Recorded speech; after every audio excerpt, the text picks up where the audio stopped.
Bonjour à tous, c'est Naomi. Je suis étudiante à BSB. Je suis également à l'assaut de mode de l'école et aujourd'hui on a la chance de recevoir Guillaume Gibaud, donc le patron du slip français, et je vais en profiter pour lui poser quelques questions.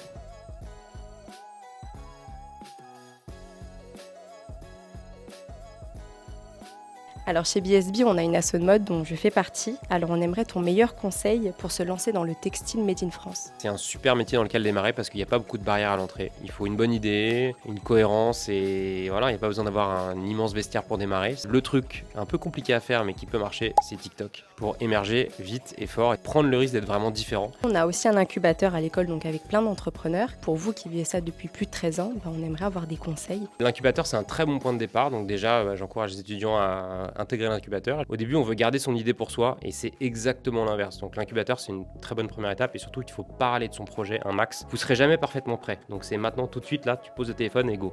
Si tu pouvais offrir un slip français à une personne en particulier, à qui ça serait? Clairement, si je pouvais offrir un slip français, ça serait au Daft Punk. Casque slip, c'est vraiment ce que j'aimerais vraiment faire un jour dans ma vie. Une info du slip français qui n'est pas sur internet et que vous pourriez nous donner en exclusivité pour BSB. On a ouvert notre propre usine, on a déjà 30 personnes à l'usine et aujourd'hui, c'est l'usine la plus performante en fabrication de slips en France. Elle fabrique 12 000 slips par semaine. On est en train de trouver et de signer le nouveau local pour faire l'usine textile la plus moderne en France. Quel est selon toi le plus gros défi du slip français pour l'année 2025?